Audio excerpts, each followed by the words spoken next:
तो वेलकम। आज की ये सेकंड वीडियो है ई कॉमर्स से related, right. I am trying to make things little you know interactive, ताकि आप लोगों को भी मज़ा आए देखने में। See, you know, I have been working very hard, लेकिन I know it's not good enough, क्योंकि किसी भी वीडियो का अच्छा होना या बुरा होना इस चीज़ पे डिपेंड करता है। इस चीज़ से पता चलता है अगर वो लोगों को ज़्यादा देर उसमें मतलब इंटरेस्टेड रख सके, राइट। और वो यहाँ से पता चलता है। सी, अब जैसे मैंने ये जो वीडियो सुबह डाली थी, I have 21 people who have visited seen this, लेकिन एवरेज व्यू ड्यूरेशन जो है ना, एवरेज व्यू ड्यूरेशन जो है ओनली 1 मिनट 56 सेकेंड की है। यानी कि 11 मिनट की वीडियो बहुत ही कम लोग होंगे जिन्होंने पूरी देखी होगी। किसी ने हो सकता है 5 मिनट देखी हो, 10 मिनट देखी हो, और कईयों ने सिर्फ लिंक खोल के ही बस फॉर्मेलिटी कर दी हो। तो it it doesn't matter. I am not very good at this online thing. अभी शुरू ही किया, तो धीरे धीरे I will try and be more interesting, जिससे आप लोग जल्दी जल्दी वीडियोस को स्किप ना करो, है ना। तो बाकी I want to start another thing with you people। वो मैं इस वीडियो में थोड़ी देर बाद ही बताऊंगा आपको। अभी के लिए हम जो मेन काम है उस पे आते हैं। तो सी, ये मैंने अपनी पिक्चर लगाई है यहाँ पे, एंड आई एम ट्राइंग कि थोड़ा देखने में आप लोगों को अच्छा लगे ना, पर्सनलाइज्ड फीलिंग सी आए। सो इस तरह की चीज़ें मैं ट्राई कर रहा हूँ। धीरे धीरे होपफुली बढ़िया होता जाएगा, और आप लोग धीरे धीरे होपफुली ज़्यादा देखना और ज़्यादा पसंद करना शुरू करोगे इसको। सो अभी सुबह वाली वीडियो में मैंने फ्रेमवर्क ऑफ ई कॉमर्स किया था, राइट। अब नेक्स्ट है प्लानिंग ऑनलाइन बिजनेस। सबसे पहले तो जैसे मैंने सुबह वाली वीडियो में डिस्कस भी किया है, आपके पास ऑनलाइन बिजनेस, आप पहली बात ये आती है स्टार्ट क्यों करना चाहते हैं, है ना। क्योंकि हमने बहुत कंपैरिजन्स पढ़े हैं पहले पुराने वाले बिजनेस मॉडल पे और ई कॉमर्स वाले बिजनेस मॉडल पे। इसका सबसे बड़ा बेनिफिट यही है कि इसमें इन्वेस्टमेंट आपकी, जो लैंड वगैरह की या ऑफिस बनाने की इन्वेस्टमेंट, इसमें बहुत ही कम है, राइट। जबकि अगर आपको एक्चुअल में बिजनेस स्टार्ट करना पड़ता है, आपको ज़मीन खरीदनी पड़ेगी या रेंट पे लेनी पड़ेगी, है ना, ऑफिस बनाना पड़ेगा, एंड बहुत सारे ऐसे काम करने पड़ते हैं। लेकिन इसमें क्या है, you just need to have products. और अगर आपके पास प्रोडक्ट्स हैं, अच्छे प्रोडक्ट्स हैं, आप ऑनलाइन अपनी वेबसाइट बना के और अच्छी तरह से वेबसाइट को बढ़िया सी बना के अपने प्रोडक्ट्स घर से भी बेच सकते हो। ठीक है, मतलब बहुत छोटे से ऑफिस से भी आप बहुत बड़ा बिजनेस बना सकते हो। जैसे कि आप अमेजोन का ही एग्जांपल ले लो, वो एक बुक्स सेलिंग के बिजनेस से स्टार्ट हुए थे, and now we all know कि अमेजोन कितनी बड़ी चीज़ हो गई है ना। So this business model is very good for people who want who have great ideas, लेकिन उनके पास उतना uh, क्या बोलते हैं उसको, कैपिटल नहीं है, उतना पैसा नहीं है इन्वेस्ट करने के लिए, लिमिटेड रिसोर्सेज हैं। ठीक है, तो ये तो हो गया कि इसकी ज़रूरत क्यों है ना, प्लानिंग में होता, प्लानिंग करने की ज़रूरत क्यों है। बिकॉज एवरीबडी नीड्स, जो भी अपना बिजनेस स्टार्ट करना चाहता है वो फिजिकली बिजनेस स्टार्ट करने से ऑनलाइन बिजनेस ईजिली स्टार्ट कर सकता है। इसके लिए हमें सिर्फ दो ही चीज़ें चाहिए जो मेन है। फर्स्ट इज़ आपकी एक डोमेन नेम होगा, ठीक है, जो कि आपका एड्रेस है इंटरनेट के ऊपर, जिस पे आके लोग आपको ढूंढ सकते हैं। और एक आपका डोमेन ने एक आपका होस्टिंग चाहिए, जिस पे आप अपनी इमेजेस, आप लेक्चर्स, अपने वीडियोस, आपकी वेबसाइट, जिस पे आप रख सको, ठीक है, ताकि लोग उसको ब्राउज कर सकें, या लोग आपकी चीज़ें देख सकें। ठीक है, तो ये तो सुबह डिस्कस हो गया था। Now coming to the main thing, website as a market place. तो उसमें तीन चीज़ें मैंने बताई थी: web development strategy, e commerce web design factors, and systematic approach to website creation. सबसे पहले वाला, सबसे इंपॉर्टेंट, यही स्टार्ट करते हैं, वेबसाइट डेवलपमेंट स्ट्रेटजी। तो आपने कोई भी प्रोजेक्ट करना हो, कोई भी चीज़ करनी हो, उसमें कुछ बातों का ध्यान रखना पड़ता है करने से पहले, ठीक है ना। कुछ भी ऐसे ही नहीं स्टार्ट होता कि हाँ जी सोचा और शुरू हो गया, ऐसे नहीं होता है। हर चीज़ की एक प्रॉपर तरीका होता है करने का, राइट। एंड कई चीज़ें ऐसी होती हैं जो एक बंदा अकेला कर सकता है, कोई ऐसी होती हैं जिसमें टीम की ज़रूरत पड़ती है ना। तो वेबसाइट बनाना जो इतना आसान काम लगता है, लेकिन फॉर अ न्यू पर्सन उतना आसान नहीं है, ठीक है। तो उसके लिए काफ़ी आपको कंप्यूटर्स की नॉलेज चाहिए, आपको इंजीनियरिंग की नॉलेज चाहिए, एंड आपको क्या बोलते हैं, क्रिएटिव होने चाहिए हो आप, है ना। वो सारी चीज़ें ज़रूरी नहीं आपको आती हो, है ना। तो इसीलिए सारी चीज़ों को एक पूरी टीम तैयार करती है, और उसमें इंजीनियर्स भी होते हैं, उसमें क्रिएटिव है लोग भी होते हैं, उसमें प्रोजेक्ट मैनेजर्स भी होते हैं, मतलब बहुत सारे लोग मिलके इसको तैयार करते हैं नॉर्मली। और इस पूरे प्रोसेस को, इसके डेवलपमेंट के प्रोसेस को 4 फेजेस में डिवाइड कर दिया गया है। सबसे पहला है प्लानिंग फेज। प्लानिंग फेज सबसे इम्पोर्टेंट फेज होता है किसी भी प्रोजेक्ट डेवलपमेंट का, चाहे वो वेबसाइट हो, चाहे सॉफ्टवेयर हो, या वैसे भी आप फिजिकली भी कोई काम करने लगे हो। तो सबसे इम्पोर्टेंट और सबसे पहला फेज होता है प्लानिंग फेज। प्लानिंग फेज में आप क्या करते हो, आप लोगों से बातें करते हो, जिनके लिए आप वेबसाइट बना रहे हो, आप उनसे बात करोगे, आप मार्केट सर्वेज करोगे, आप लोगों से क्या बोलते हैं, इंटरव्यूज कंडक्ट करोगे, राइट। एंड जो ऑलरेडी डॉक्यूमेंट्स हैं वो सारे डॉक्यूमेंट्स देखोगे। तो इसका पर्पस क्या होता है प्लानिंग फेज का? इसका पर्पस ये होता है कि पहले तो आपको पता चल जाए कि आपको वेबसाइट की या आपको अपने प्रोजेक्ट की ज़रूरत किस लिए है, मेन रिक्वायरमेंट आपकी क्या है, ठीक है। दूसरा, इसमें क्या होता है कि आपको ये पता चल जाए कि आपका वेबसाइट पे कितना बजट आप एलोकेट कर सकते हो, ठीक है। साथ में ये भी वैलिड ये भी हो जाता है चेक इसमें कि आपके पास कोई हार्डवेयर रिसोर्सेज ऑलरेडी अवेलेबल है, मतलब कंप्यूटर सर्वर्स वगैरह ऑलरेडी अवेलेबल हैं, या सब खरीदना पड़ेगा, ठीक है। और अगर खरीदना पड़ेगा, किस लेवल का खरीदना पड़ेगा, वो सब इसमें पता चल जाता है आपको।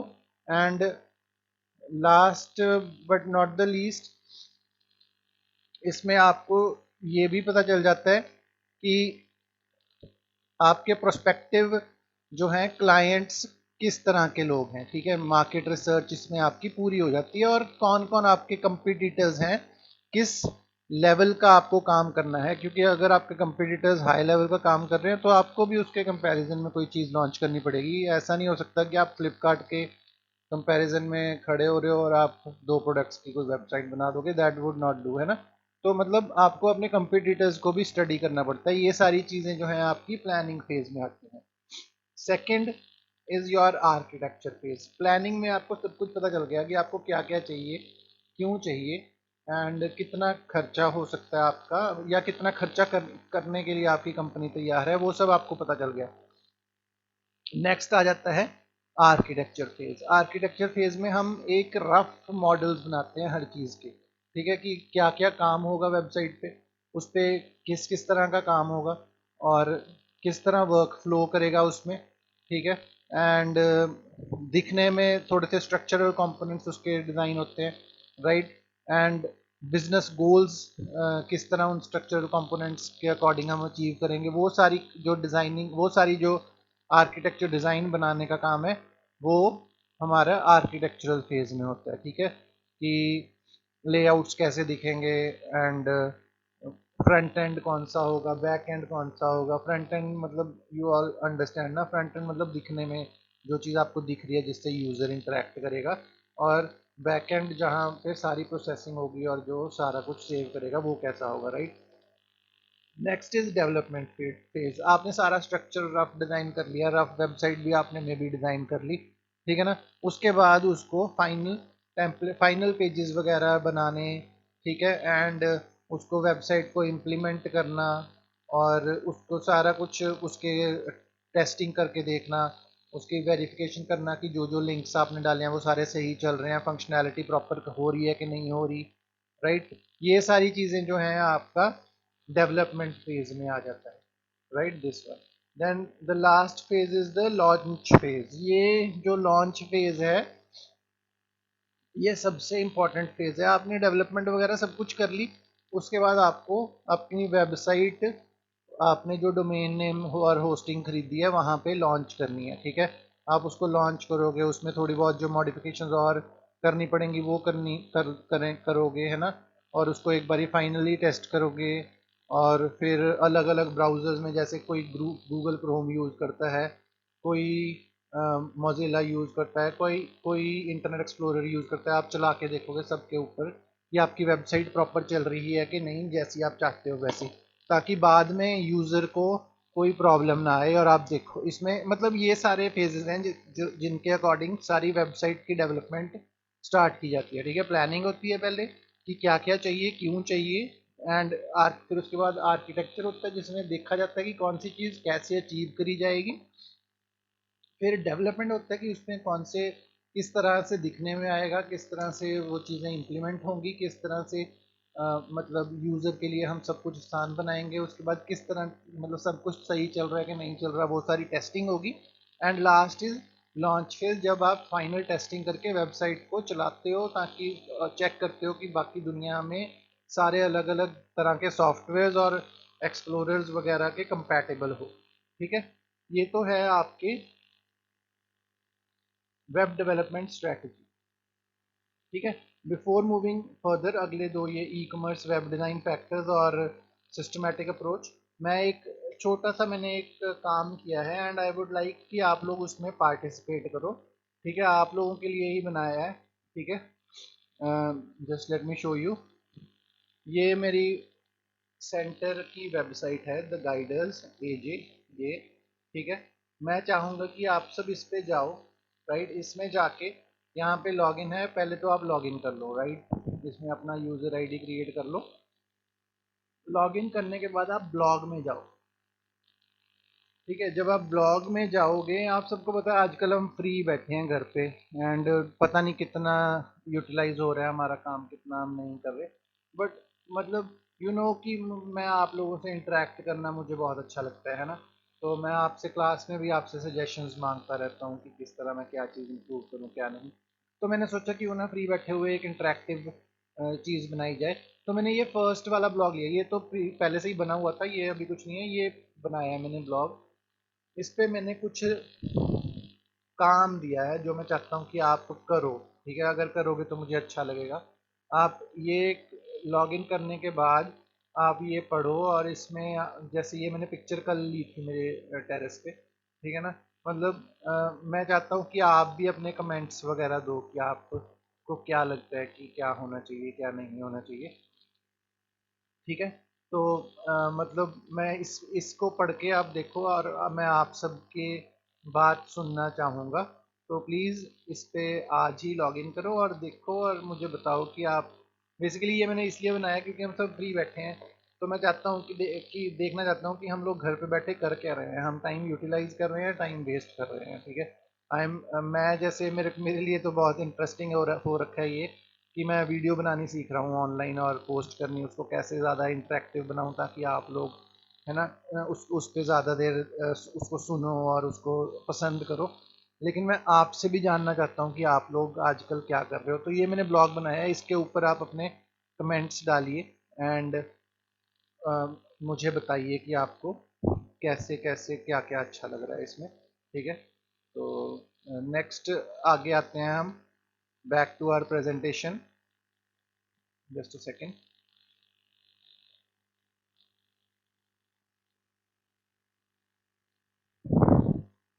जब आप जैसे लॉगिन कर लेंगे, राइट, ठीक है। तो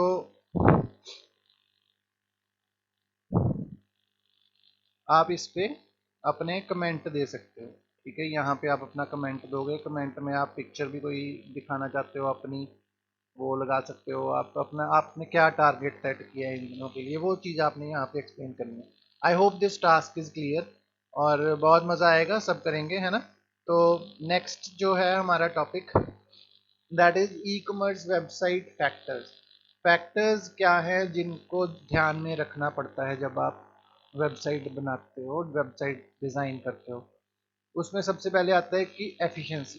ठीक है, रिस्पांस टाइम बड़ा कम हो, ऐसा ना हो कि यूज़र ने क्लिक कर दिया और वेबसाइट इतनी हैवी है कि 1 घंटा वेबसाइट पेज ही ना खुले, उससे यूज़र बहुत जल्दी आपकी वेबसाइट्स को छोड़ के कहीं और चला जाएगा, है ना।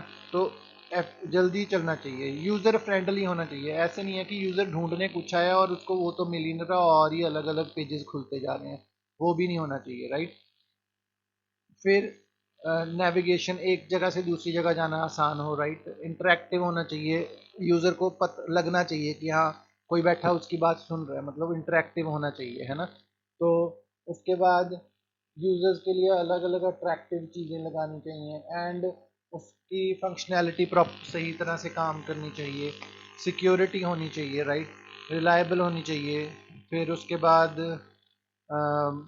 मतलब काफ़ी चीज़ें आ जाती हैं, स्केलेबिलिटी, अगर कल को आपको वेबसाइट इस तरह की बनानी चाहिए कि अगर कल को आपके नंबर ऑफ़ प्रोडक्ट्स या आपके नंबर ऑफ़ कंपनी की चीज़ें इंक्रीज़ भी होती हैं तो आप उसको आगे स्केल कर सको। ऐसा नहीं होना चाहिए कि कुछ लिमिटेड अमाउंट तक चले, लेकिन कल आपको अगर ज़्यादा बड़ी चीज़ की ज़रूरत पड़े तो आपको उतना है उस वेबसाइट ही नहीं सपोर्ट करती, वो चीज़ सिस्टम के लिए नेगेटिव जाती है, right. And last is systematic approach to website creation. Systematic approach में हमारे क्या है कि हमने गोल अचीव करने के लिए चीज़ों को थोड़ी सी चीज़ें रखनी पड़ती हैं जिससे वेबसाइट बढ़िया लगे। एक तो अपीयरेंस, उसमें वेबसाइट की अपीयरेंस अच्छी होनी चाहिए, बहुत लाउड भी नहीं होनी चाहिए और बहुत डल भी नहीं होनी चाहिए, और कंपनी के लोगोज, कंपनी की जो प्रोडक्ट सेल कर रही है वो प्रॉपरली डिस्प्ले होने चाहिए। ठीक है, अगर और जो भी आप लिख रहे हो वो मतलब इस तरह के फॉन्ट यूज़ होने चाहिए जो यूज़र को पढ़ने में आसानी रहे, ऐसे फॉन्ट्स नहीं होने चाहिए कि यूज़र को समझ ही ना आए। एंड उसमें ये भी ध्यान रखना पड़ता है कि किस एरिया में आप डील कर रहे हो। सपोज आप सिर्फ इंडिया के लिए कुछ प्रोडक्ट्स बना रहे हो, ठीक है, एंड तो मतलब ज़्यादातर लोग हिंदी में भी चाहेंगे कि ये पढ़ने को मिल जाए, तो ऐसी उसमें फीचर भी होना चाहिए जिससे आप लैंग्वेज कन्वर्ट कर सको, राइट। फिर उसके बाद नेविगेशन, नेविगेशन आसान होनी चाहिए, एक जगह से दूसरी जगह जाना, एक पेज से दूसरे पेज पे जाना, वो आसान होना चाहिए। ऐसा नहीं होना चाहिए कि विजिटर आए और उसको मिले ही ना कुछ, वहाँ पे घूमता ही रह जाए, उसको मतलब ऐसे इधर उधर घूम के चला जाए, जो काम की चीज़ है वहाँ तक पहुँच ही ना पाए, ऐसा नहीं होना चाहिए। फिर यूजिबिलिटी होनी चाहिए, ठीक है ना, कि मतलब ब्राउज़र फ्रेंडली हो आपकी वेबसाइट, हर चीज़ की डिस्क्रिप्शन प्रॉपर होनी चाहिए, डिस्क्रिप्टिव टेक्स्ट जो है उसको लिंकिंग प्रॉपर होनी चाहिए, पेजेस फास्ट लोड होने चाहिए, ठीक है, स्क्रीन रेजोल्यूशन को सपोर्ट करना चाहिए, हर तरह की स्क्रीन रेजोल्यूशन को, राइट। ये कुछ चीज़ें हैं जिनके जो सिस्टमेटिक अप्रोच जिनके रिलेटेड आपको फॉलो करनी पड़ती है। एंड लास्ट इज़ फंक्शनैलिटी, कि वेबसाइट पे जो जो लिंक्स दिए हुए हैं, जो जो चीज़ें दी हुई हैं वो प्रॉपर फंक्शन करनी चाहिए। ये नहीं होना चाहिए कि आधे लिंक्स नहीं चल रहे, आधी म्यूज़िक फाइल्स नहीं चल रही, आधी इमेजेस डिस्प्ले नहीं हो रही, और या फिर इमेज होनी कहीं और चाहिए और कहीं और डिस्प्ले हो रही है। ये सब चीज़ें हैं, अगर इनका आप ध्यान रखोगे तो बहुत अच्छी वेबसाइट बना सकते हो, राइट। बाकी नीचे डिस्क्रिप्शन में, जो इस वीडियो की डिस्क्रिप्शन है, उसमें मैंने एक साइट भी लिख रखी है जिस पे आप डोमेन और वेब होस्टिंग खरीद सकते हो। आप वहाँ पे जाके देख सकते हो कि कितने रुपए में वेब स्पेस खरीद सकते हो, कितने रुपए में आप ई कॉमर्स प्लेटफॉर्म बना सकते हो, राइट। और किसी तरह की सपोर्ट चाहिए होगी तो वो मैं नेक्स्ट वीडियोस, जैसे अलग मेरा एक और चैनल है मैं आपको दिखाता हूँ, आप उस पे जाके भी देख सकते हो। उस पे मैं अलग अलग चीज़ें डालता रहता हूँ, जैसे मेरा यहाँ पे एक चैनल है किंग लाइफस्टाइल करके,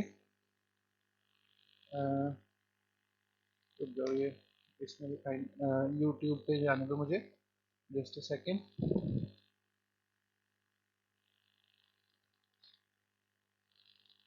यहाँ पे king So lifestyle. students, here I am with the first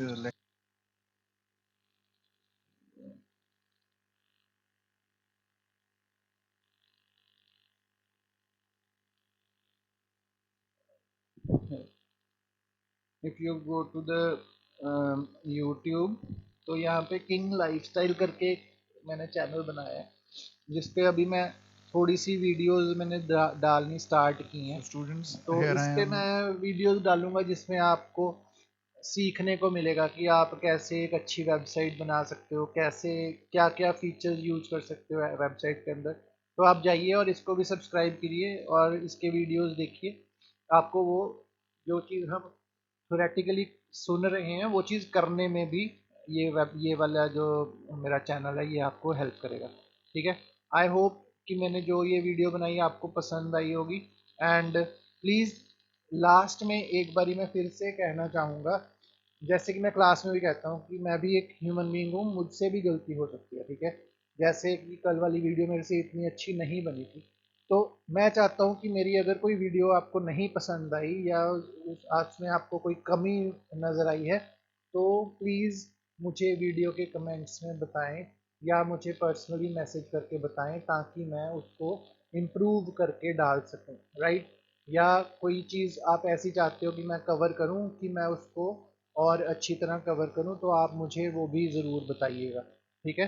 I hope this is enough for today. बाकी सी यू टुमारो।